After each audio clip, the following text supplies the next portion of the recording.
Like, cause at first it's a very hard industry. Like rejection after rejection, and it's one of those things. Just like a lot of people tell me, like, "Hey, I want to be an actor. I want to be an actor. Why? Like, what's your reason? Oh, I want to be on TV. Cool, but that's not gonna get you through the dark days. Yeah, man. And the hard times. No, that's and right. I don't know. I don't think it's not for everybody. You know, like I tell people, like acting is for everyone, but it's not for everyone. You know what I mean? It's just like if your soul and body is like not dying to do this, and if you think in the back of your mind there's something else you might want to do, go and do that.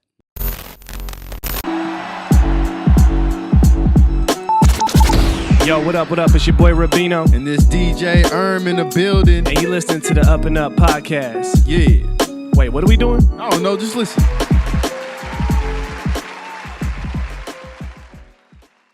Yes. Welcome. What it do? Ladies and gentlemen, you're tuned into the UpNUp Podcast on the UpNUp Network. I'm your host, Rabino. And I'm DJ man. What's up, boss? Nothing, man. Just chilling. How you feeling? I'm good, bro. I'm good. Blessed, man. Yes, sir. Feeling good. Feeling grateful. Yep. How you feeling? I'm feeling great, man. Yeah? Yep. You know, you always bring that energy, bro. Yeah, man. Yeah, I love it. For those first time listening, thank you for tuning in. As I stated, this is the UpNUp Podcast. This is the podcast where we're focused on cultivating culture, right? We do that by providing amazing stories of individuals, groups, movements. Yes, sir. The hustlers, the shakers, people who are breaking down barriers, taking up space in various industries, and making a way, man, right? Not only for all of us currently here, but for the next generation, of course, right? Shout out to the consistent listeners, viewers, supporters. Always want to make sure we shout them out. We call them family up here, so salute to the family members. And if this is your first time tuning in, welcome to the family. It's a pleasure to have you. Yeah. Right? Yep. Also shout out to the team in the room for sure. You know. Yeah. Shout out my man just got back from Africa. Yes, sir. But yeah, man, I'm feeling good. You know, another day, another episode, and another story, right? And I'm always grateful to come in here and be able to learn in real time, be able to be inspired. You know, I think we come in here and we have the easiest jobs. We get to come here and really be inspired. So, and today's guest is someone who's definitely the definition of what it means to bet on yourself and your vision for yourself. He's definitely a true culture cultivator who's keeping everything he's doing on the up and up. Today, we're joined by the talented, up-and-coming and emerging award-winning actor, performer, artist, who's been truly bringing his talents to new levels every step of the way. Someone who, through his journey as an actor and performer, never shies away from transparency and honesty in terms of showing people how he's done it, how he's doing it. Someone who's making a way for the next generation of actors, right? Super excited and honored to have him in the building, man. I feel like it's long overdue, but it's right on time, right? But without further ado, let's get straight to him, man. Our guest is none other than a good brother himself, Jon Meggison. Can we get Thank you. I love the energy in here, man. It's been a long time coming, man. How y'all feeling? I'm good, bro. How you doing? Man, I'm good. I'm happy to be here, man. Like you said, a long time coming, but we on time. Yes, sir. Yes, sir. Yeah. Pleasure to have you, bro. For Pleasure real. being here, man. I'm grateful. Thank you. Yeah, man. How you feeling? How's the day treating you? Man, you know, another day. Can't complain, man. Woke up, you know, got to breathe, live, so no complaints, man. Yeah. You know what I mean? I love it. Sometimes it just be that simple. Yeah, just to wake up every day, man. Yeah. I think that's like one of the blessings that's really taken for granted. Yeah. Just waking up every day. Yep. Having that blessing. Yep. So I don't know how familiar you are with the show, bro, but we start every episode with the quote of the day. Something to get the vibe right, get the convo started. Yeah. Brother man, Yeah. man of the quotes. What you got for us, man? All right, man. So the quote of the day today is, "Success for me means being able to work. I don't look so much at what I've done as much as I look to what I will do." Yeah. I had to sit with that for a little bit. That was good. Yeah. That was good. I like that. Yeah. We kind of touched on it earlier. I was like, they're going to like the quote. Who's that quote by? Felicia Rashad. Hey. Miss Huxtable. Oh, yeah. Yeah. Shout out Claire Huxtable, man. Yeah. That's dope, man. I like it. What do you think about that quote? Like you said, man, I really got to sit and think and let that resonate with me. But I like that quote a lot. I haven't heard that one before, so that one really got to sit with me. I think it like really just speaks to you can't rest on, like, you know, you ever heard that terms like rest on your laurels? Yeah. Like what you've done. Sometimes you just sit on what you've done and think that's it. That's all you got. And it's like, nah, like use what you've done, but make sure everything you've done is all giving you the fuel to move forward and focus on moving forward. You know, sometimes people get comfortable in that space. You know? Yeah. Like, they accomplish something and like cool, they sit down it for a minute and they forget like you got to still progress and move forward. Yeah. Because I think it's just even having the opportunity to just keep working. You know, some people kind of get to the end or the end, quote unquote, and they're just like, damn, what next? You're kind of stuck. You know? So you know, that's an underrated blessing to have somewhere to be. Right. Have somewhere to go. You know what I'm saying? Have somewhere to show up to. So that's real. So Jon, obviously, these episodes, our platform is about storytelling, right? Amplifying people's journeys. But before we get into your journey, I just, I always like to check the temperature with guests, just in terms of, I'm big on seasons, and I just kind of want to know, how would you describe the season you're in right now? You know what I mean? The season for me, it's a lot of new milestones I hit this time year in my career, so it's a lot of new doors opening. I just signed with my new manager in Los Angeles, TPG Management, so they fully rep me across the board in Los Angeles for TV and film. So getting a lot more opportunities, bigger opportunities to really get into as far as auditioning wise. So this season has just been all grind season, man. It's the next level. You know, last year I had some success and, I learned a lot. I failed a lot, but, at the end of the day, you got to keep going. So, I kept working, and then this new year, a lot of doors open, a lot of projects I started working on, and got my manager, or not my manager, but my agent too as well. So having the whole team both in LA have been really working for me and bringing a lot more opportunities. So it's been like nonstop. Yeah. I mean, I'm not complaining about it. If I'm not having opportunities, I'm not working. So no matter what. That's real. It's a busy season. Yeah. Okay. Real, man. That's what's up, man. I like that. So let's take it back, man. Let's talk about your upbringing, your early life, just, growing up. How was that for you? For me, I mean, I grew up with a single mom, 2 sisters, so my childhood I had to grow up faster than I wanted to. Single mom, I had to help raise my sisters and, kind of be the dad of the house. Yeah. So, my dad, he passed away when I was 12 and I really didn't know him. So I had to step up and kind of take that role. So for me, that's what it was for me. We didn't have a lot growing up. What I do now wasn't something I ever seen that was possible in my lifetime. Like that was just, no one in my family ever done it. It was never brought to me as something that I could do. And so I kind of just took that route of just trying to figure things out, had to mess up a lot and whatnot. So that was that. And then, getting into this whole journey, you guys know I'm a dad too. I got 3 boys. Yes, sir. Yeah. I got an 8-year-old, 5-year-old, and a 3-year-old, all boys. Yeah. Yeah. So all boys. Man, it's been a journey, man. I don't even know where to begin. I mean, if you want to get into like how this all started, COVID happened, right? And, everything was shut down. It was March 20th, 2020 is like when I started this journey. And, we're all stuck in the house. We don't know what we're going to do. I'm trying to figure out I had time to sit with myself and figure out like, man, what do I do with my life? You know what I mean? And acting was never something that I ever thought about or even thought it was a possibility to do in my life. It seems so far-fetched, like as a reality, like I can do that. Yeah. And so I started off doing like commercial print modeling, So I was doing like photo shoots and stuff. And, as COVID started to progress, that became non-existent.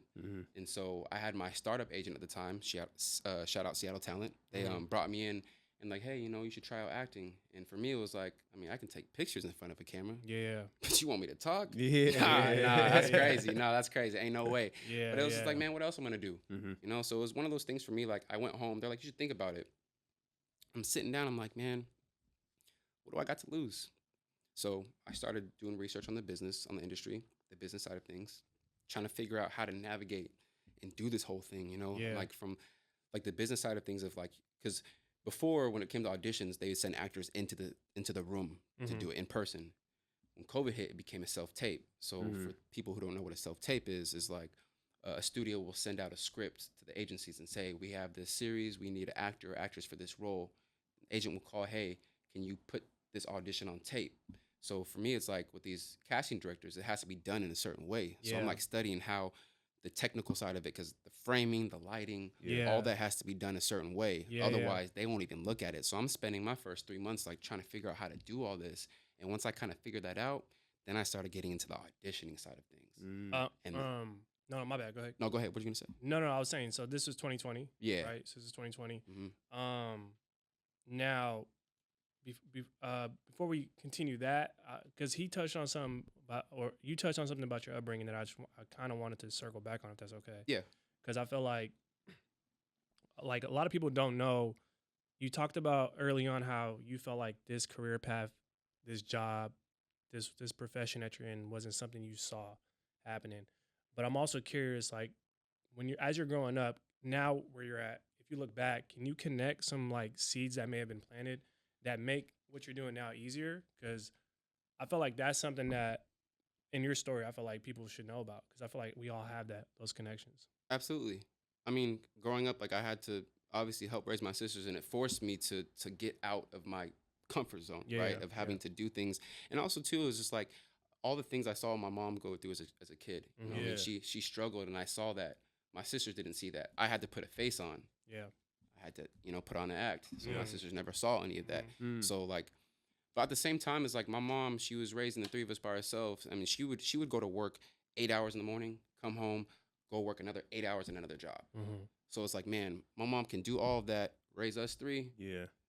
That put in a whole new perspective of like, man, if she can do that, I can do anything. Yeah. And that was my whole motivation. It was like, man, my mom struggled all these years. Yeah. And I didn't know until I got a little older, and I'm starting to see it, but they still don't see it. Yeah. So it's like, man, like just watching us struggle, all we did as growing up, like we didn't have the nicest of things, but man, she instilled a lot into me that really planted the seeds to where I am now. Yeah. You know what I mean? Yeah. Like being resilient, going after what you want, being humble, all these things that she instilled to me is like a big part of like where I am now. Like, man, like when I say like my mom's like a goddess, like she different. Yeah. Like she facilitated everything. Like anything I wanted to do, she supported. Yeah. Like 100%. And it's a hard thing to come by in this industry, is because like you tell people you want to be an actor, or you tell your families or friends, and they kind of take it like, oh, okay. Yeah. Okay. Yeah. It's like a non-conventional path, like most of us can understand, when you, especially I feel like just creatives in general, like when you want to go into the creative realm, if people who aren't in it won't get it. Yeah. You know what I mean? It's one of those things you got to understand. You got to be in it to really understand like how all this stuff works and why. And honestly, like I get for the people who don't want to do it, like I understand 100% like why not? You don't. For me, it was just like getting to the story of like, trying to figure out how to audition and do all the type of stuff. Like, man, y'all see my YouTube channel. If you go to the very beginning, March 2020, I did a monologue every day for a week during COVID for a whole year straight, trying to figure this thing out. Yeah. Like, man, like when I first got into this, it's just like, I felt like I was just being thrown into the wolves. Like, I don't know what I'm doing. Yeah. I got to figure out. I started reading books, YouTube University, man. Like, YouTube was my real. class teacher, man. I was like trying to figure this out. And the crazy part about it was like when COVID happened, a lot of people were taking a step back on like working on their craft. Yeah. But I took that as an opportunity to advance. Yeah. Right. So like when COVID ended, I'm already caught up to where I should be at that point. Yeah. And I understand how the business side of things work and how to audition and what they look for and all that type of stuff. Yeah. So like when all this was like May of 2019, my bad, when it all started. So January 2020 came, my agency in Seattle Talent, they had this opportunity they brought to me called IMTA. So before I went to this event, I had flew to California for the showcase, and this is a crazy thing my family didn't know at the time. So if you guys remember back in the day, Disney Channel. Yeah. You guys remember Sweet Life of Zach and Cody? Yeah. Okay, so you remember Bellboy Esteban?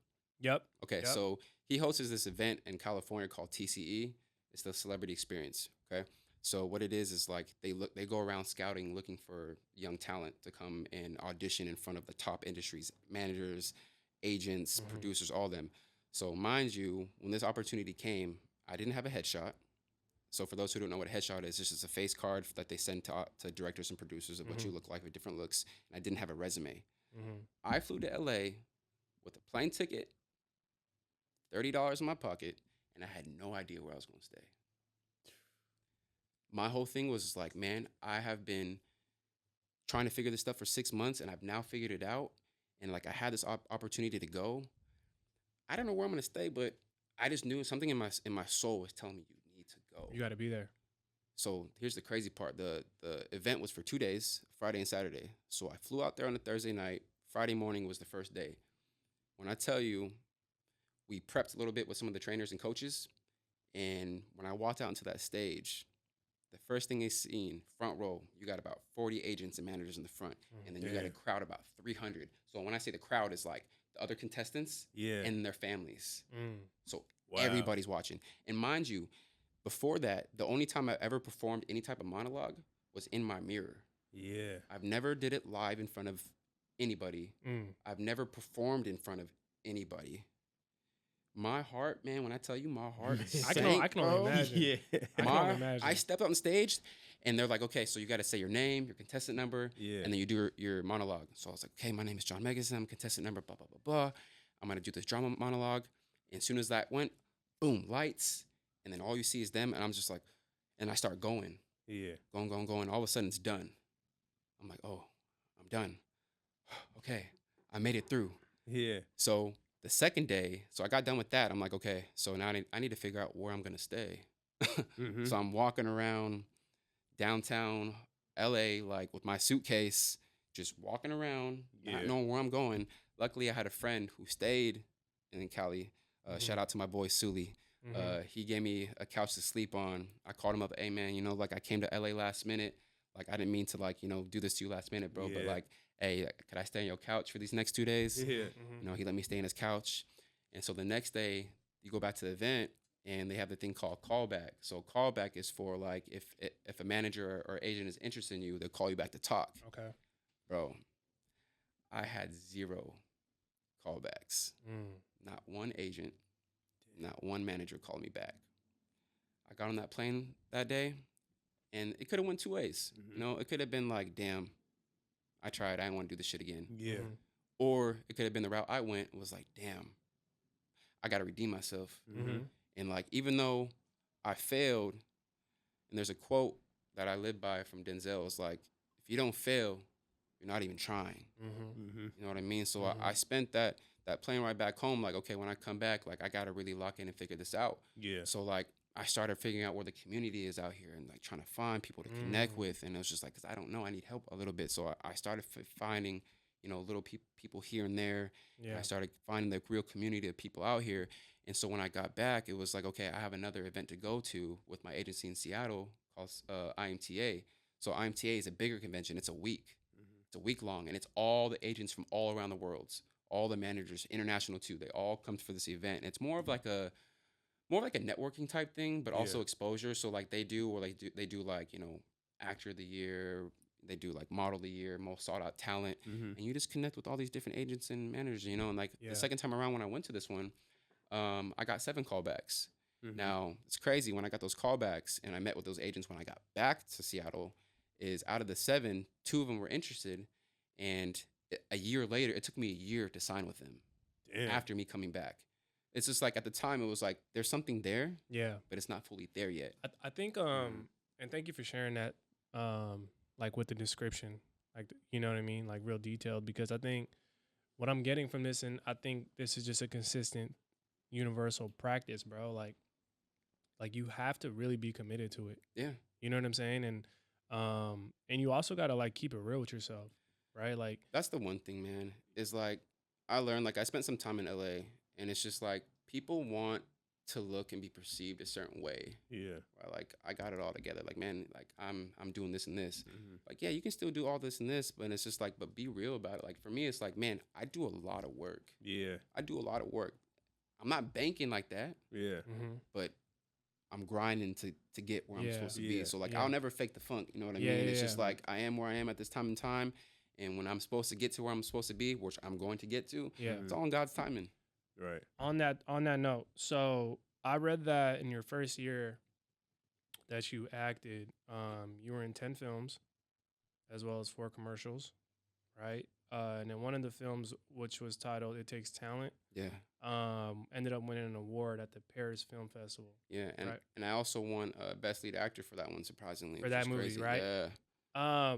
Now that's amazing, because I think that speaks to the work part. You're just talking about the work ethic, getting your reps, getting opportunities. Like, can you just talk about like how were you able to land such like a high volume of opportunities? And I guess what was it? What did you learn through all of that? For me, it's more of like the consistency and being resilient in everything you do.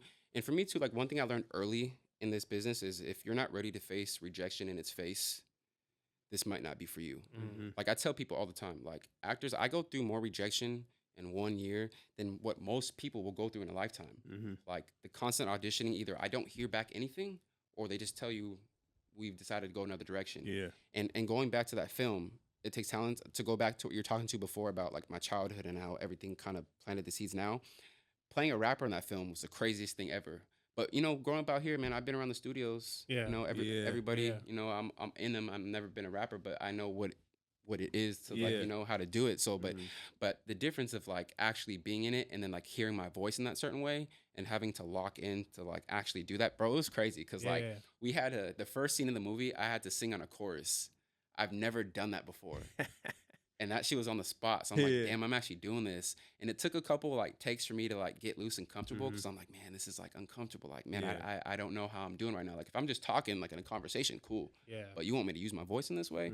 It's crazy. So like it took like 3-4 takes and I got it. Yeah. And then like 3 days later we go back to filming and now it's the battle rap scene. And we got like 20 extras in the crowd. Like, you know, they're doing their thing in the crowd. I'm like, man, I got to actually like do a battle rap now. Yeah. Yo, this is crazy. Like, no way. So like for me, man, it's just like, that was like the most uncomfortable thing.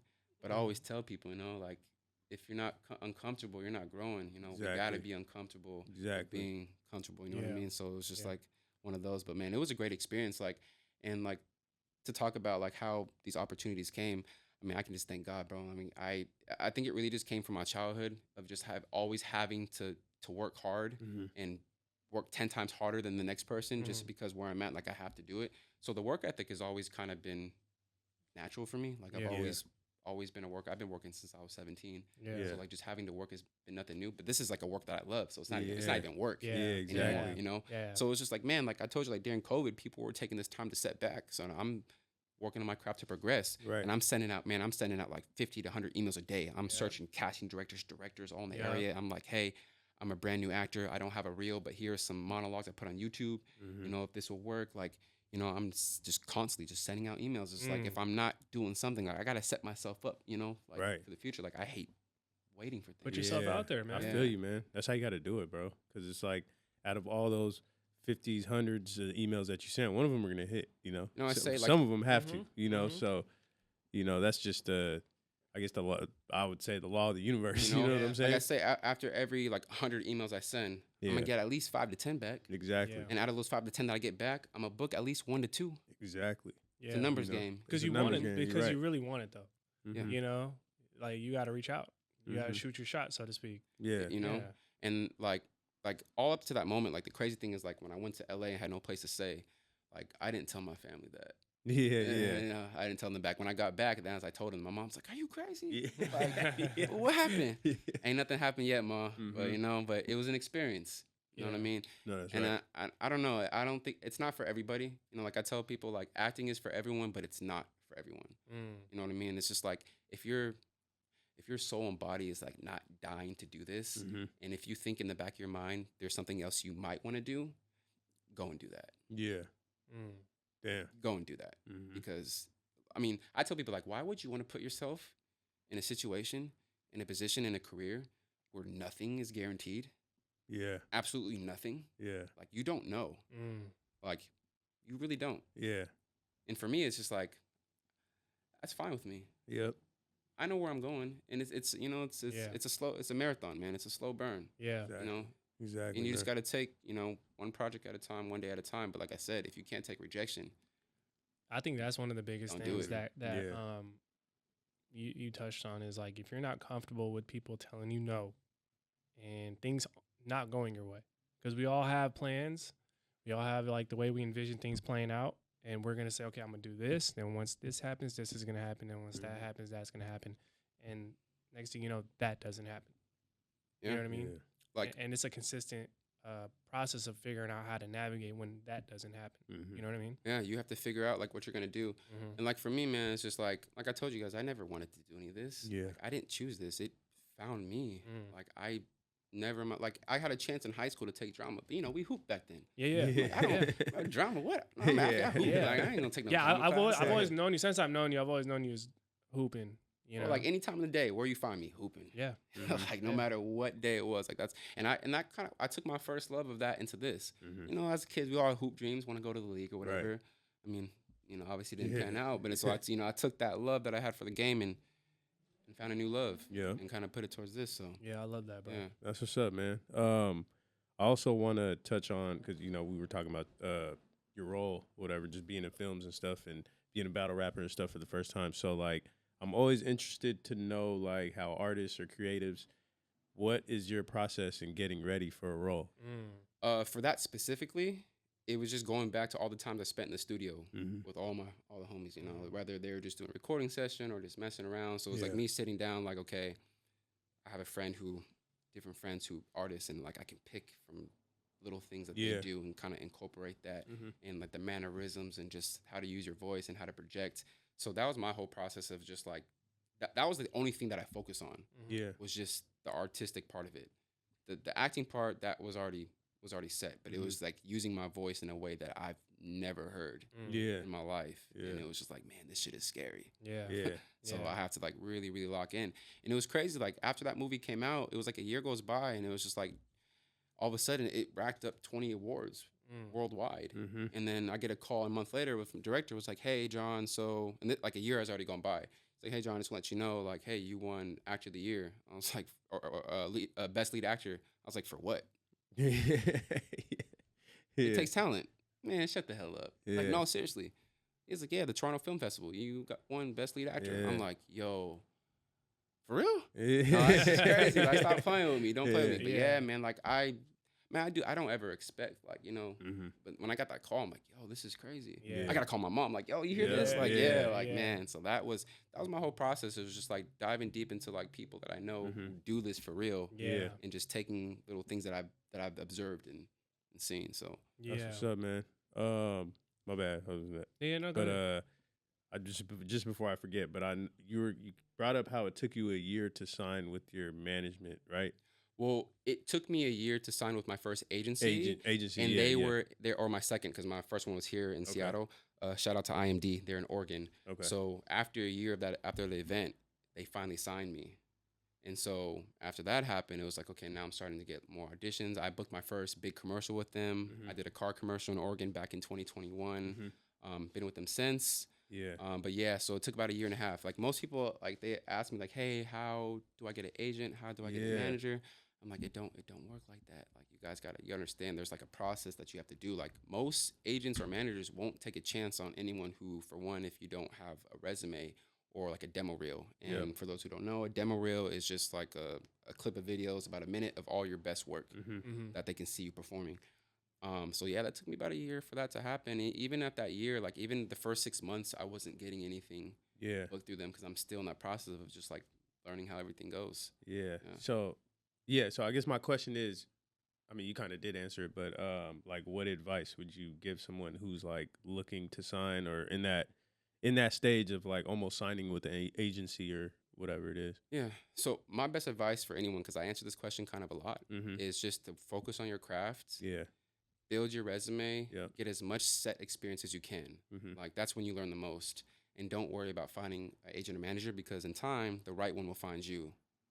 And that's what happened to me. So like you just have to just keep working on your craft. You know, all the other stuff comes later. You just want to worry about just owning your craft and knowing what to do and how to work a set, how to audition, and just like where you fit and what you want to do.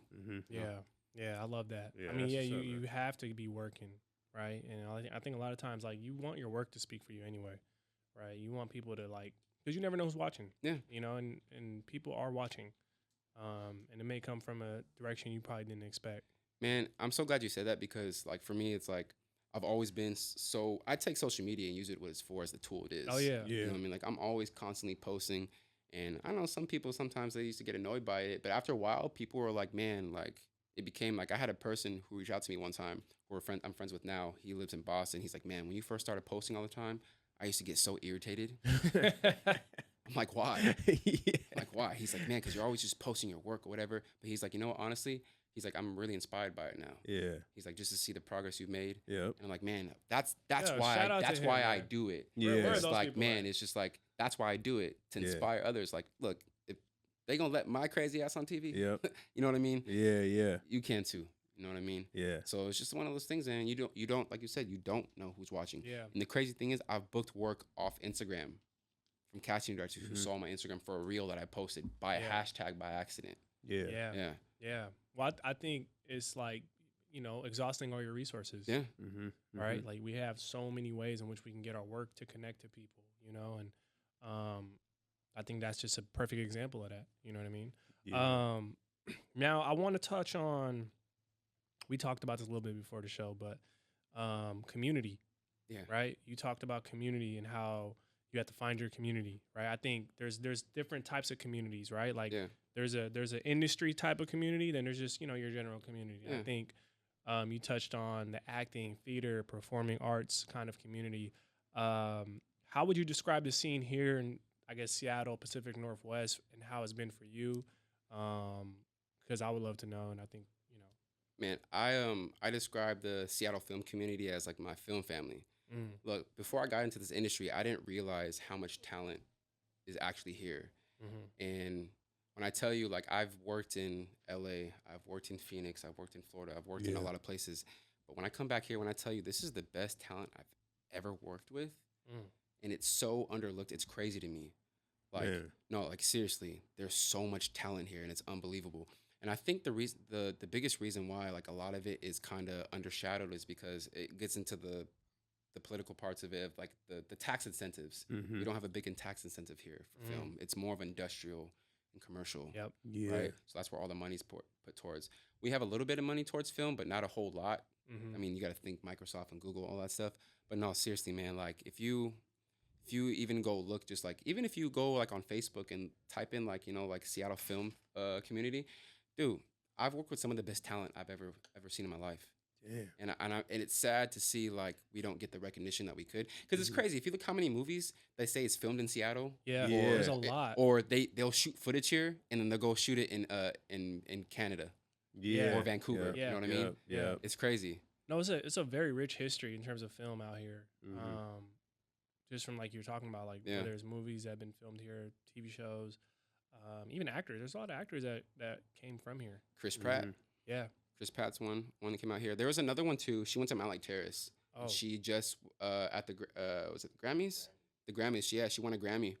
Oh, my man. No, my man Dwight Schrute from The Office. Yeah.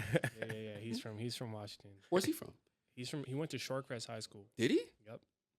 Say swear. Yeah. That's crazy. I didn't know that. Yeah. See what I'm saying, bro? Yeah. That's what I'm saying. All this Yeah. talent out here, and people don't realize. There's so much. Yeah. And it's crazy. I didn't know Chris Pratt. Yeah, he's from Lake That's Stevens. crazy.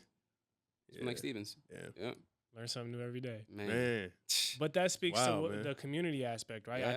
I think you have to be aware of like what's going on in your city. Like we talk about this all the time, right? Like I mean, we kind of have a very unique vantage point because our job is to make sure we're tapping in and paying attention to like how things are moving and shifting out here. Right. But there's a whole bunch of people who just don't know what's happening, who's moving, who's contributing, who's building, right? In terms of talent. And I think that's good for you to speak on that, because I think people who live here should know. And it's building big. There's Yeah. a lot of stuff coming, man. There's a lot. They're building some studios out here. Okay. Some indie studios. So a lot of work's gonna start coming. And that's what's up, man. Yeah. Because I remember even when I was younger, I got a cousin that lives in Canada or Vancouver, and he used to always be like, "Yeah, they're shooting movies out here," and I used to be like, "What?" And they shoot everything out I used there, to be bro. like, "All right," you know. They shoot everything out there. Yeah, and I was just like now I'm kind of like, that's pretty crazy. Here in the Northwest, a lot of the times, you know. So Yeah. I'm glad you brought that up, man. Yeah, definitely. Another thing I actually wanted to touch on, and maybe this can be some advice you can give to young up-and-coming actors, actresses, performing artists. How do you know what to say yes and no to? And I know obviously it could be different for everybody's situation, but like, how do you go about that? Is it gonna move me in any way? That's how. Is this going to move me in any way? And what's the story? Like when I first started, I kind of took everything because I just needed to like just get on set and just learn, and just get as much credit I can and experience as I can. So I just took anything I could. So the first 2 years were kind of like that. And then after I started getting more recognition and I was more seasoned and I knew what I was doing, then it became about, okay, what is this going to do for me as far as like professionally? Like, is this going to challenge me? But ultimately, what is the story and who is this character? Yeah. Like, at the end of the day, yeah, this is a job, and I do need to get paid, but I don't do it for the money. I love to tell stories. I'm a storyteller. Mm-hmm. So how is this story and this character going to move me and the people watching? And that's how I take my roles. Mm-hmm. I love that. What's the intention? what's the impact? Yeah. So That's what's up, bro. Yeah. Yeah. I also want to talk about your biggest signing, or the two movie deal that you signed, man. Like, well, how was that like? Was my first question, and the second part of that question is like, how are those type of deals structured? Like, is it kind of like in the beginning, all right, it's 2 movies, or is it kind of like you do one and then you get, you know how like shows get like renewed for another season? Was it kind of like that, or? Well, first to touch on your first question, like how was it? Man, it was it's a dream come true. I mean, someone who played ball his whole life. Yeah. Like, you know, it was like, man, when I first got into this industry, it was like I had a goal set like, man, I gotta do a sports movie. Like I gotta hoop on screen. Like I gotta do it one time. Like I got to. So like that was always in the back of my head as a manifestation. Yeah. I had it written on my wall, like on a big piece, you know, like Damn. I want to do this. It's crazy. Like I got a whole journal from 2020 of just like things I wanted to check off and do. Yeah. And that was like the top of the list. So like when this first got brought to me, the director was like, yeah, we need someone who can play ball. I'm like, hey, I do. Yeah. Like, what you need to see, what you need to see. And for those who aren't familiar, what's the name of the film? Oh yeah. That day at 101st Street. Yep. That day in 101st Street. We're still filming, by the way, too. Okay. So we're still doing that. But when he brought it, it's like, yeah, I needed someone who can actually play. I'm like, what do you need to see? He's like, can you send like a 30-second tape of you playing? Man, say less. So I'm like, I went to the gym and was like, yeah. So I sent in the tape. And this was back in the summer of 2022. So he was like, okay, cool. So closed it. And I did this all by myself. So this was like a closed contract I did on my own. And so 2 summers go by. So he calls me a month before, like, okay, we're gonna have a table read. So for those who don't know what a table read is when you get the whole cast and crew and we read through the whole script to see if anything needs to change or just to see how it sounds off paper. Yeah. So March comes, March 7th, 2024. I fly out to Phoenix and we start all the filming that the next day. The craziest part of it all was like, okay, we get to the basketball part of the scene. So I go to the park and we start filming the scene with me playing. And like when I stepped on and the cameras are up and like I'm actually hooping, I'm like, yo, is this real? Yeah. I can't even imagine. No, bro. like, is this real right now? Like, Yeah. no, this is crazy. Like, and I was there for a week and we get halfway through filming and the director's like, hey, so this 1 movie deal turns into a 2. I'm like, 2 picture movie deal? I can do it again. Yeah. He's like, so we'll finish wrapping these up in September. So we're shooting the sequel right now. Yeah. Okay. So next year we'll start the prequel. Oh, okay, got So- you. And for those who don't know what this movie is, The Day on 101st Street. Tell is us a little bit about it, man. It's a sports drama movie. So I play this character, David Booker, who plays for the Phoenix Suns. You know, like Devin Booker. Okay. You know. Oh, okay. I'm connecting there right you now. connected, you know? Yeah. I know another Booker. He was a former NBA champ, right? And so it's not Devin Booker. yeah, not him. That's crazy. He ends up tearing his Achilles, and so he's like trying to work his way back into the league, and he's in the G League, right? And so when he gets back, he works his way up, and then he ends up the game before the championship. He gets into some mess, so he got into some mess with some bookies who wanted him to throw the game. What does he do? He doesn't throw it. Now he's in trouble. And so now while he's in trouble with all these people, the neighborhood he lives on, 101st Street, chaos happens. Like a little girl goes missing. He has like this love interest that he's having problems with, and like all this just chaos. So it's a big sports drama, something different, something people never seen before. Yeah. Okay. So it all happens in just one neighborhood. So we got we finished it in September. And then once that finishes, then we'll move on to the next one. That's dope, So man. yeah, man, that experience down there was like nothing I've ever felt before. Like I've done a lot of like, you know, if you've seen like my past work was like a lot of horrors and kind of action and drama stuff. But a sports one was like, man, like I almost felt like it was like imposter syndrome. Like, am I really here doing this right now? Yeah. Like, bro, like being number 1 on a call sheet is different, bro. It's crazy. And then for those who don't know what that means, it's just like you have like your talent order of like priority to, you know what I mean? And like seeing my name number 1, it was like, whoa, like this is crazy. Yeah. Damn. So, Well, it just speaks to like, man, the progression, you know, and then the commitment to the craft, you know. Yeah. Man, that's just like, like I was saying earlier, how like this is like it's for everyone, but it's not. And it's one of those things like you have to really be 100% dedicated to and have to be okay with all the ups and downs. Because like you'll be working for like 4 or 5 months and then go a year with nothing. Yeah. It happens. Yeah. In between that time, like how do you stay sharp? How do you make sure that you're, finding ways to continue to work on your craft, get better? Luckily for me, like I'm booked out for most of the year. Okay. So like I'll have like maybe a month and a half in between time to kind of prepare for the next. Okay. But there's been times where I haven't been. Like last year I have 7-8 months of downtime. Okay. But most of it was spent auditioning. Yeah, for sure. So I'm auditioning or I'm creating my own content. Yeah. So there's always something to do. Yeah. I mean, you should be always working at your craft at all times. 100%. Yeah. And if it's not that, then I'm like looking for classes to take. There you go. But most of the time, it's just been like busy auditioning and just going from one project to another. Just like the series that I'm in right now. So luckily, I've been having that to keep me busy. So keep you engaged. Yeah. That's fire. Another question I did have is about mentorship. Yeah. I'm curious. I mean, you've been able to be on a lot of different sets, and I'm sure there's probably a lot more experienced, established actors that have been on these sets. Like, how have you been able to learn? And is mentorship something that you were seeking out when you first started, and probably still? When I first started out, I didn't really have that mentorship.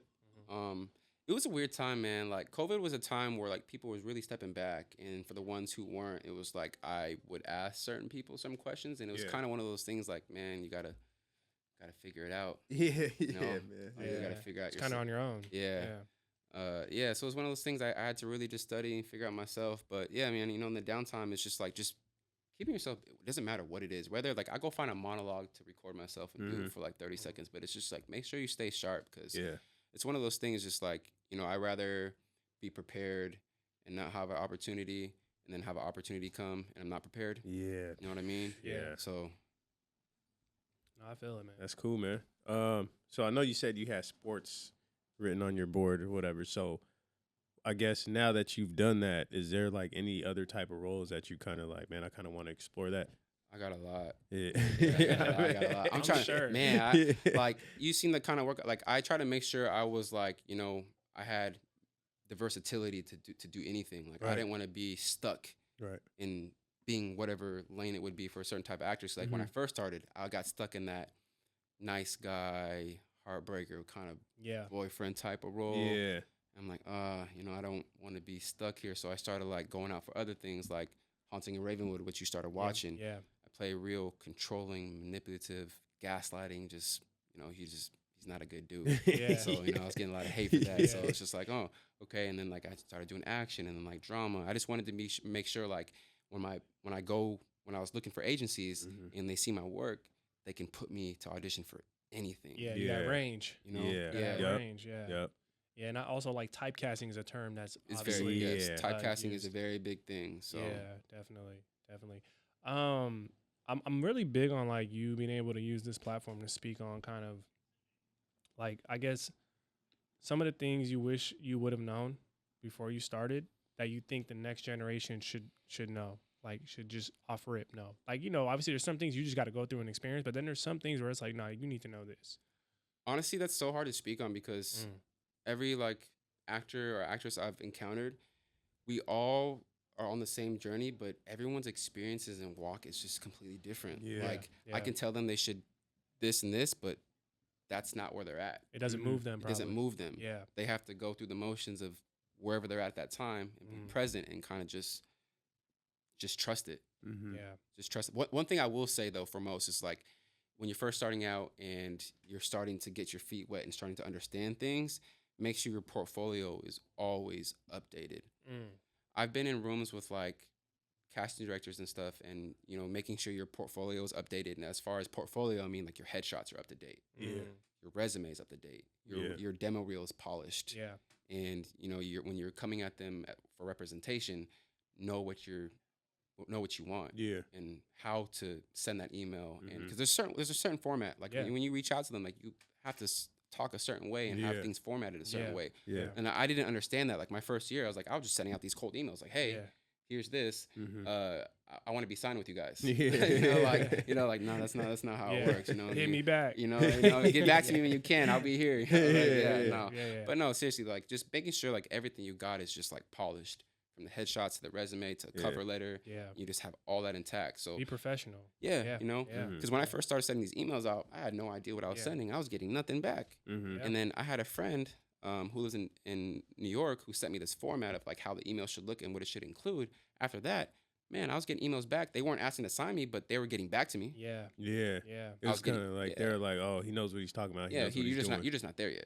Yeah. So because I think there's two sides of it. There's the creative, and then there's like the business and the professional side. And I think a lot of times, a lot of creatives have other people represent them and do that stuff for them. But when you can at least be familiar with both sides, obviously your main priority is the creative side. But when you're able to do both and you understand how both works, sounds like you'll be in a better situation. Well, that's the crazy thing. When I first started, like auditions weren't happening, so I was studying the business side of things. Yeah, there you go. So the crazy thing is, the first 2 years with no manager, I was not only getting my own work, but negotiating my own contracts. Yeah. For the pay. Yeah. I was doing that all myself. Yeah. So it's a necessary skill. I guess, I mean, not to go like too much into detail, but like, I guess what were some type of ways you were kind of negotiating, especially when you didn't have like an agent or agency behind you? I read a lot of books. Yeah. There's one book in specific. Speaking of The Office, Jenna Fisher. Yeah. Pam. She's got a book called The Actor's Guide. That was my very first book I read off Amazon. Wow. And she talks about everything, what to expect, what she went through, like how the industry works, the inside and outs, like how she had to sleep on a couch with 4 people in one apartment in LA. Like she talks about the whole business. And I still to this day, sometimes like if there's something I need a refresher, I'll go back and read up on that. So I honestly would say like to any new aspiring actor out there, go read this book. The Actor's Guide by Jenna Fisher. You can get it on Amazon. It's like $10. I mean, the title itself. Yeah. I call it the Actor's Bible. Who would have known? Pam wrote the Bible. That's crazy. That's dope. Man, but no, seriously, like that book guided me through my first 2 years, man. Like my first year was kind of like, trying to figure things out. Second year was like, I kind of got the hang of things. By year 2, I've already booked my second biggest movie, and then I ended up going to Florida for one, January of 2021. And I think I was probably at like 4 features at that time. And I kind of started hitting the ground. Like, okay, I got comfortable. Like, okay, I'm comfortable. This is kind of how things work. And so I want to say it was April 2022. I did my very big first feature, Conjuring the Beyond. It's on Apple TV right now. By the way, we just hit 10 million views on the movie. We just hit 10 million views. Yeah, so we round of applause for that. 10 million views. Man, 10 million. I believe Abdi went to that premiere. Yeah, he came out with me and saw that in theaters. So that was a cool one, man. So people who are fans of the Conjuring movies, you can see that on Apple TV. I played this character of Porter. He's just like, like there's always in a group of friends, there's always that one guy. He was that guy. That guy. Like, oh shit. Okay, here he comes. Yeah, so he was that guy. So that was a cool one to do. It was crazy because the production company that I did it with is the same one from A Haunting in Ravenwood. Okay. So I've 7th Street Productions. Shout out to director Calvin McCarthy. He gave me my first big opportunity. If it wasn't for him, I don't know, Yes, so I got to give the man his flowers for, believing in me, my first big movie. He trusted me in that role. So that's amazing. Yeah. But yeah, if you haven't seen The Conjuring, man, go check that one out. That was a crazy one, man, because my family came to the theater premiere for that. Yeah. And in that movie, I had an intimate scene. And I had totally forgot. Yeah. Like, it was like a year went by. I totally forgot. Like, oh, yeah, let's go to the premiere. My mom saw it. It came up to the point of the movie. I was like, oh, my bad. Hold on, y'all, cover your eyes. I got my mom and my sisters here. Hold on. That's crazy. So, like, man. But, man, that was, like, probably the best 2 weeks of filming, man. I call it summer camp. Yeah. It's like going back to the same. It's kind of like if like Adam Sandler, David Spade, Chris Rock, they got their, like, film family. They do the same movies with. Yeah. That's who they are to me. Man, we're in 2024. We've done 5 features in the last 4 years. Wow. That's amazing, bro. Yeah. That's dope. That's dope to even, like, have that. It's like community within the community. Yeah, like anytime, hey, we're going to film this, you available? Got a role for you. Yeah. I'm there. Yeah. So it's that's so dope, bro, because it's part of relationship building, networking, and just being valuable to each other, Like, they got a vision, you can bring value to the vision, and it continues to build. Like That's dope. it was crazy. He called me. He was like, "Hey, I got this role for you. His name's Porter. This is his character." I'm like, "Oh, he's that guy." He's like, "Yeah." He's like, "I thought of you instantly." I'm like, "All right, cool." I read it. I was like, "Oh yeah." He's just like this, like, "Oh yeah, this guy's here. Why is he here? Why is this guy here?" That's dope, man. That's what's up, man. 2023 winning actor of the year. How was that, bro? When I tell you, like, so at the time in between gigs, I was doing DoorDash. I was DoorDashing, right? And I got this random call from an LA number. And normally I don't pick up calls I don't know. So I'm like, all right, let me just pick it up, whatever. So I was like, who's this? And like, so-and-so, my name's so-so from Soul Cafe Awards. Is this Jon Meggison? I'm like, yeah, who's this? Hey, so congratulations. I just want to let you know you were nominated for Actor of the Year. I said, for what? She said, were you in A Haunting in Ravenwood, Conjuring Beyond, and It Takes Talent? I was like, yeah.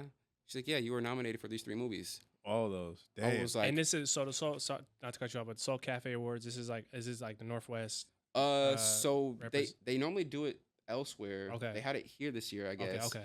And I'm like, there was like me and probably like 40 other nominated for this. Wow. There was a lot of people. Wow. And I'm like, there's no way. Like, I thought it was a joke, bro. I'm like, come on, stop playing. Like, are you serious right now? And then they sent me like following email the next month. I'm like, call my mom, like, yo, this shit is for real. Yeah. Like, I was nominated. Bro, I'm like, my heart's beating out of my chest. I'm like sweating. She's like, yeah, the ceremony is going to be in 6 months. July, I'll never forget, July 13th, 2023. That was the day. Man, when we got to the ceremony, I'm like seeing everything. Because they had not just, it was for the whole entertainment. So they had like every category. And I remember my mom, my sisters came. My friend who designed my suit for that night, Jamin, he came. And I'm just sitting there, man. I'm just like, sitting in my chair like, man, this is crazy. My sister's like, don't worry, you'll be fine. I'm like, no, I can't. Man, I walked out. I'm like pacing out in the hallway. My sister's like, they're getting ready to announce your category. Like, sit down. Yeah. I'm like, all right, sit. And I'm like, I remember like, all right, so get ready for Actor of the Year. And they're like, they're announcing the nominees. I'm like sitting like this. I'm like, my eyes closed. All of a sudden, I hear my name and my sister starts screaming. And I'm still like this. And I'm like, wait, what? She's like, go. I was like, oh, shit. I got up. Man, when I say like, because I guess you got to understand, like, if you're not, like, for people in this, like, the amount of, like, work and sacrifice I did for, like, 3 years straight, bro. Like, there was times, man, I got offered to go do work in Portland that didn't pay. Yeah. And I'd sleep in my car during the time we're filming because they weren't offering lodging. Yeah. They weren't offering anything but a day pay, would may have been like $100. Yeah. And some crafty food. Yeah. Bro, I slept in my car times. There was a time I went to Oregon, my car broke down on the middle of the freeway. I had to sleep on I-90 until my mom could come up and rescue me. What? And then on the way back, my engine was overheating, and I had to drive back with an overheated engine.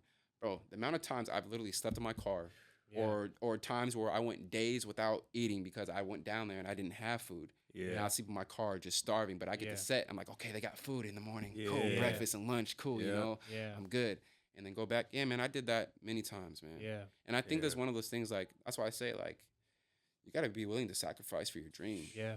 You're right, like, man. And I'm fortunate enough, like, you know, when that Actor of the Year award came and my family was with me, more so my mom, like, that was a moment that I never forget. Like, because since day one, my mom and my sisters, bro, they believed in me since day one. Yeah. Like, the dad told them I wanted to do this. All right, cool. That's powerful. Yeah, man. That's powerful. And like, man, I would send them every day, like, here, check out this monologue. Check out this one. How did this do? Man, I go back and look at those ones I sent them. I'm like, this shit is trash. Y'all told me I was good. Y'all. So they love you, bro. I know. I was like, man, y'all love me because I'm like 10 seconds in. I'm like, turn this off, bro. I can't watch this no more. That's amazing, man. But no, man, I got on stage when they called my name to accept that award, bro, and it was just like, man, all I could do was just like thank my mother and my sisters, man, for always having my back and being there. And I got to thank the Seattle film community at most, man, because, man, they accepted me with all open arms. And, man, the amount of talent I've got to work with that pushed me to be better. Yeah. When I say I've worked with the best talent I've ever worked with, these people push me to be my best. So it's like without these directors giving me opportunities and these actors and actresses that I've got to share the screen with and be on set with, like, push me to be better. And, like, the advice and stuff, like, I'd pick their brains, like, you know, how to do this and this. And, being on set, like, yeah, you know, and just how accepting and being open. Like, they challenged me, man. They Yeah. they are the reason why to even be where I'm at right Yeah. now. Because Yeah. It's amazing. without them, there's no way I could have done that. So it's just like the combination of like the film community and the support of my sisters and my mom, man. Right. It was can never be more grateful, man. So like when I got that award, bro, it was just like, yo, this can't be real right now. Yeah. But after I got that, it was just like, yeah, okay, Yeah. Affirmation, man. what's next? You know what I mean? That's Like, what's up, man. I lived for me, it was just like, and I'm still trying to accept of like being fully present of like in moments, but it was like, I took my 15 minutes, cool, Yeah. Yeah. keep working. Yeah. Yeah. Got the next, you know, Yeah. it's the long game I'll Yeah. focus on, Yeah. you Yeah. know? But yeah, that day, man, it was just like, when I won that, bro, it was just like, wow, okay, maybe this is meant for me. Mm-hmm. Maybe this is my calling. Yeah. Oh, Like, for sure, bro. it was one of those things like, wow, okay. Yeah. I don't know who nominated me or how that came about, but whoever did, I'm like, whoever you are, I'm forever grateful. Yeah. Yeah. You know? No, it's important, man, because, you know, we work hard and we continue to work hard and we have a real purpose behind what we do, you know, and I think what's important is like, there's people that definitely will recognize you for what you do, you know, and I think it's important to like really embrace those moments, you know, and use them to move forward. It's crazy them. though, as actors, it's like, this is something that most of us dream of doing, Yeah. of accomplishing. Yeah. But to actually do it, Yeah. it's crazy. Yeah. Like, I remember just getting home. Bro, it was crazy. Like, when I got nominated, Linwood Times did a whole paper. They reached out and they did a paper about it. Michael Teal Beacon did too, and Everett Herald. So I had Michael Teal, Linwood, and Everett all did a paper on my nomination. Wow. And then I ended up going back to Voyager Middle School, our old middle school. Yeah. And I ended up talking to the drama class. Bro, it was so crazy. I was talking to 7th and 8th graders with my old middle school teacher, Miss Jordan. And when I got there, she had a whole PowerPoint of like all the stuff I've done. And then she printed out my headshots because all the kids wanted my autograph. So I'm signing autographs for these 7th and 8th graders. And like a lot of them wanted to perform in front. I'm like, hey, can we perform? And can you tell us how we did? I'm like, y'all want me to do that for you? Yeah. I'll be honored. Like, y'all really want that? For real. Yeah, It's so it was impactful, like, bro. yeah, man, it was crazy. It was like, I never thought, like, I look back at my life 6-7 years behind, and I'm like, if I look back now and would thought my life would be where it is now, hell no. I would never have thought. Yeah. Like I said, COVID was a blessing in disguise for me. Yeah. Because It was written, though. It was written, bro. I think Yeah, you man. made It it was right. written. That's my For real. philosophy. I think everything's written. I just think we ain't supposed to know what those pages look like till you get there. And You and know? it's one of those things. It's like, you know, like, cause at first it's a very hard industry, like rejection after rejection, and it's one of those things. Just like a lot of people tell me, like, hey, I want to be an actor. I want to be an actor. Why? Like, what's your reason? Oh, I want to be on TV. Cool, but that's not gonna get you through the dark days Yeah, man. and the hard times. For real. I want to be famous. I want to be on TV. Cool, go do reality TV. Yeah. Go do that. Yeah. Because we don't do this for fame. Yeah. Man, this is a Yeah. You This gotta is- respect the art, bro. in the craft. Like, you got to Yeah. think, like, besides being a comedian, because I think being a comedian is the hardest job in the world. Oh yeah, Yeah. stand up is. Yeah, it's very hard. It's the hardest thing to ever do. Yeah. I think acting might come second to that in a way, because millions and millions and everybody wants to do it. Like, everybody's trying to do this. But it's just like, at the end of the day, what is your reasoning in wanting to do it? Do you love it? Are you willing to go broke?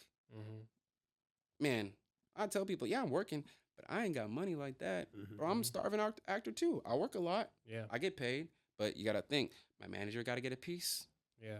My agent got to get a piece. Yeah. Team got to get a piece. Yeah. So when it's all said and done, I got a little piece of the pie. Are you willing to be okay with that? Yep. Yeah. No, With that's, with the real. inconsistencies and the highs and lows. Yeah. And when you get your money, like, it's not what you thought it was going to be. Yeah. Are you okay with that? Yeah. Yeah. Because to be on TV, be in movies, there's a lot that comes with it. And too. people don't I think- understand that. They see that's what I'm saying. they see like what they call as a overnight success. Yeah. Yeah. 15 years later. Yeah. Yeah. Are you willing to suffer for 10, 15 years, or how long it's willing to take to get there? Are you willing to suffer for that? Yeah. Because also too, you got to think, you're not the only one you're putting yourself in position. You got to think, if you got people, a family too, Yeah. they're going to be But in this position too. Yeah. Are you willing to believe in it long enough to where, you know, it's going to work? Exactly. You know what I mean? Yeah. Exactly. I love that, but I also think the process is like along the way you realize, because you use the word suffering, and I feel like eventually it starts off suffering, then eventually you realize like you're not really suffering. Yeah. When you're in a journey, like when you get to the point where you realize, oh, this is part of the journey, this is part of my story, it kind of shifts. Some people on the outside will see it as that, but if you're not in it, you don't understand, you know, that this is part of the journey, this is part of the process. Well, like I tell people, you know, like the process and the journey is like where character's built. Yeah. So many people want to skip it, but like don't realize that those are your best moments. Yeah. You know, so yeah, I mean, if like I always tell people, I'm willing to help, but are you willing to put the work in and just understand that this is a long road? Yeah. And also too, like sometimes on this road too, like you have to go. Sometimes you're going on alone. Oh yeah. The amount of friends I've lost, they just don't understand. I get it. It's okay, you know, like 'cause this industry, like I had to like really separate and like really dive deep into and like grind until I got to that point where it's like a good and bad thing. I think like I had to learn like a balance. Yeah, I think that's the hardest thing. Yeah, finding the balance of it, yeah, bro. I got so sucked in, like it's to a point where my mom's like, "Do you have a social life? Like you should go hang out with friends." And like, I can't. Like I gotta. You know? But you get that like once you do like for people who's in this understand like once you do one project and you get that thirst and you have the next one and you just keep going. You can't stop. And so it got to a point for me. It was just like that's all I known. Yeah. And I had to like, take a step back. You know, kind of like the balance is important. Yeah, enjoy life. Yeah. And when I started realizing that, you know, like enjoying life, it actually helped my creativity. 100%. You know, 100%. I'm so much more free and like I'm not so tunnel vision. And you get more inspired. You get inspiration by living living life. Yeah, for just sure. living life, you way more inspired. That's a great message, bro. I love that. I had to learn the hard way. Yeah. You know. Yeah, no, for sure. Now, as we're wrapping up, we're getting closer to the end here. I definitely want to give you a chance to just speak to, like, what excites you for the future, right? Like, what when you look out, when you look ahead, like, what comes to mind? Before we get into that, one thing I wanted to talk about. You both had did you guys both watch Pressure? Short film. I didn't get a chance to watch. What was your thoughts on that? Well, like we were talking about earlier, I like short films, and I think, I mean, it came from your childhood. I think it was real authentic. You know, when I watched it, I was just kind of like, oh, okay. You know, I felt like in a way, you were acting, but I felt like it was easier for you to do because you're kind of pulling from that. You know what I'm saying? Yeah. So for those who don't know, earlier I told you, this idea actually came about last year. So there's an actress that I teamed up with. Her name is Gina. She actually wrote it with my ideas being incorporated of what my childhood was. So she wrote this. So it's about my childhood, about a guy named Morgan who grew up with a single mom, sisters, and he lost his dad at a young age, just like I did, and grew up and had to, be strong and help raise his sisters. Never understood why his dad did what he did. And that was kind of stuff I faced, like when my dad passed away, and I always kind of felt unsettled with, I didn't have the answers that I needed to, why. And so for me, it was like trying to focus on men's mental health. And I think something that's very downplayed. And, I wanted to put this out there of just telling something that was true to me in hopes of helping other men like us who are struggling with mental health and having a hard time talk about it. Something I've had a hard time. And I think this was the easiest way for me to get it out was in my art. I love that. I'm having to, touch people or inspire if I can, even if it's just one. Because I know there's other men out there that's dealing with this too. So that was just my way of doing that. And to your second question, what you were saying. Well, first of all, that's amazing. I think that's a great message in terms of there's more than one way to do things. And there's more than one way to, like, get a message out. Yeah. Right. So mental health is super important. And I feel like whatever way you feel you can contribute to that, whatever vehicle you want to use to contribute to that, figure out what that is and definitely do it. Yeah. It definitely put me in that space when I seen that it was like a therapist setting. Yeah. I was like, oh, okay. And some shit. That took about a year to come about. And I do got to give a big shout out to director Rachel Taggart and Scott Taylor for sound design, and Sean, our DP, and of course Gina. She was my co-star. She played Lisa. big thing on that was her friend was actually a therapist. So her friend had looked over the verbiage and got it, how everything was supposed to be. Yep. So That's dope. yeah, without the team, no way that could have came to life. So I for got to give sure. a big shout out to Nice. the team here in Seattle for that. So 100%. But yeah, so my second question is when you look ahead out to the future, like what excites you? and for me, it's just like I'm very big on manifestation, and speaking things into existence and, writing things down and speaking into the universe. And I have like a whole 10, 15 year planned out of how I envision like where I want to go year 5, year 10, 15. And for me, for the future, it's just like, I guess I don't like to look too far into it. Like I know what I want to do, but I don't really like to look too far into it. So it's for me, it's just like, for opportunities that are coming. I have this new agent in LA and manager now. And they're very excited about, what direction we're going to go and what we're trying to do with my career in the future. So it's more of just being prepared and just excited for any future opportunities. Right now, we're focused mainly on TV. Okay. So TV is like the biggest thing that we're focused on, trying to get like a series regular role. It's funny. 2 years ago, I had my first big major audition for Angela Bassett. I auditioned for Angela Bassett movie. The Angela Bassett. So her company is called Bassett Productions. Okay. She had a movie that just came out called Heist 88. Okay. I think it's on Stars or Showtime, but I auditioned for one of the lead roles. I watched it. Okay. I watched it, yeah. Yep, I auditioned for that movie. Man, and here's getting into here's the hard part too. So sometimes when you get auditions from like agents and managers and stuff, like auditions will come in last minute. Like she called me, she's like, "Hey, so you got this big audition. Do you know who Angela Bassett is?" Yeah. Cool. So her team is requesting you to do a self-tape and you have to turn it in by midnight tonight. And it's like 5 o'clock, right? So I'm like, okay, cool. How many pages? 10. 10 what? Pages.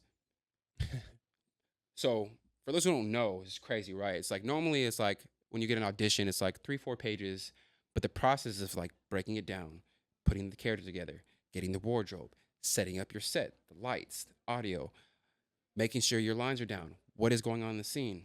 And that's for like 3-4 pages. I had 10 pages. That's 6 scenes. Bro, I had 7 hours to break down 10 pages, put the scene together, get the wardrobe for every scene. Yeah. And then get locked in. Bro, I called my mom. I'm like, "Hey, are you home?" She's like, "Yeah." I was like, "Cool. I need you to help me with the audition." She's like, "For what?" "Angela Bassett movie." "Okay. How many pages?" 10. "I'll be there in 15 minutes." And my mom helped me. My mom helped me through the 10 pages for that audition. I didn't get it, but I was seen. Yeah. I was seen. So no, that's just a lesson, man. When you're being called, you gotta step up. Yeah, man. You gotta make it happen. Yeah. You gotta make it happen. I like that. But one big thing I want to talk about, since we were talking about the Seattle community, the film community. So the series I'm in right now. I don't know if you guys seen that, the Horrorverse. Okay, No. so back in 2020, we did this Friday the 13th fan film called The Shape. It's a Michael Myers fan film, right? So we did this fan film, and the numbers went crazy. So at the end of the film, it was like it showed Michael Myers driving off into Crystal Lake. Who's from Crystal Lake? Jason Voorhees, right? So we did a Michael Myers meets Jason Voorhees feature. We've never seen that before. Yeah. And this was with all Seattle actors, right? So we ended up doing that. We started getting more and more traction. And when we did this film, it was around the time Halloween Ends, the newest one that came out. Yeah. We started getting better ratings. Fans were gravitating towards more. And then they started like really, the page got monetized. And this is from, his name is Aaron Carlson. He's a director here in Seattle, one of the best.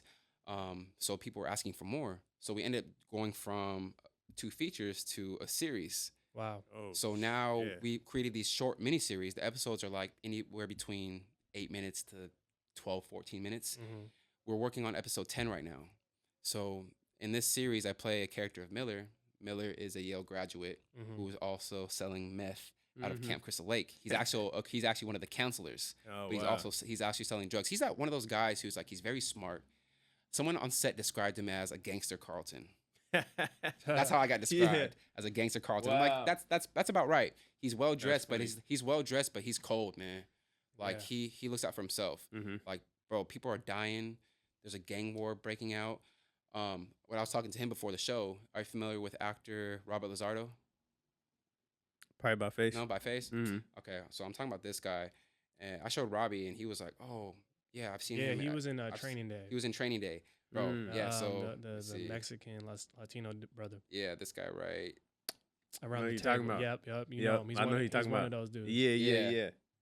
Yep, that's Yeah. yep. So yep. he's in our series, and he's my supplier. Oh wow. Yeah. So, bro, when I seen he was in the show, and I was like, oh, he's my supplier. Am I dreaming? I just saw this dude in Training Day. Yeah, And like everything, that's and like the crazy. mule, and like everything else growing up. Yeah. It's like, man, we call it the horror verse. Think of it as like MCU, the multiverse. Mm-hmm. Yeah. People from different all coming together. Yeah. So the horror verse is like it's giving tribute to horror characters from all different Yeah. horror movies from like the 80s and 90s. So Yep. like, they're forming this team Yeah. of kind of like the MCU, Yeah. and they're trying to stop Michael and Jason, while my guy over here is just fucking shit up, and people are Yeah. like after him. So he's that guy like, oh, he better die. Yeah. Like, yeah, like fucking hate him. So we're filming episode 10 right now. So episode 10 is actually going to release in July. Okay. So if you guys haven't seen it, check out the horror verse. And check it out. where can people? Well, I guess where can people find you and get connected to you? But also, where can they get connected to this show? Yeah, so you can find me on Instagram at Jon Meggison. For the series, in my bio, there's a link tree Okay. that actually has a link to everything I'm in. Okay. Or if you go on YouTube, which you actually should, go subscribe to the channel, CCC Entertainment. That's where our production is, production company. So everything we do goes through there on YouTube. Okay. So you can find me on Instagram, Jon Meggison, TikTok, Jon Meggison, same username for all social media. So, Okay. but yeah, definitely check it out, man. We're about to start filming episode 11. We're getting to the arc and the peak of my character where things are really like you're about to see some. Yeah. It gets It's real. going down. Yeah, like man, he's like one of those guys. Just like he seems so well put together, but he's only looking out for himself, Yeah. and he doesn't care who gets killed in the way of him trying to get to where he's trying to get to. Yeah. Yeah. And so yeah, things get dark in episode 10. So yeah, I got to tune into that when it drops. Definitely, Oh, man. yeah. Definitely. We'll definitely check that out. So we always ask every guest this question, bro, before we get you guys out of here. So if you can, my brother, what's one word to describe what keeps you on the up and up, and why? One word? One word. Man, you stunned me. I don't know if I can put one word.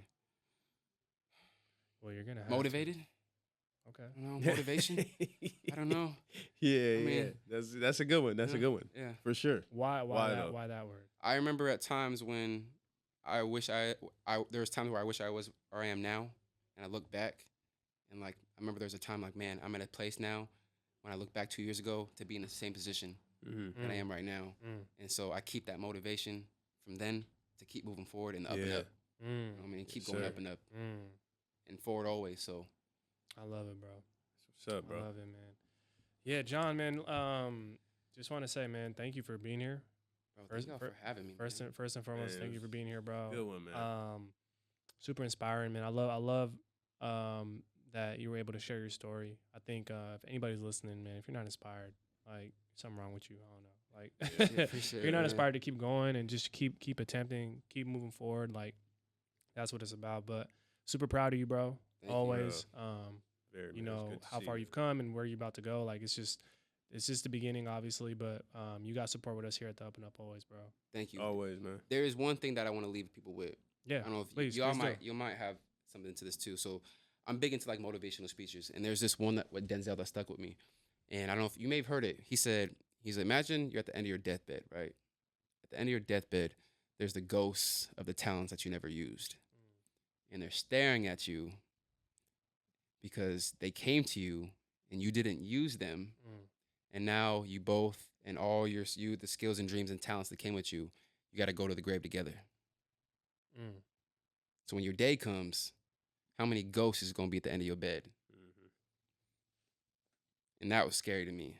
I'm like, I don't want to live with no regrets and what ifs. Yeah. And if you have a calling or a talent, don't be scared to use it.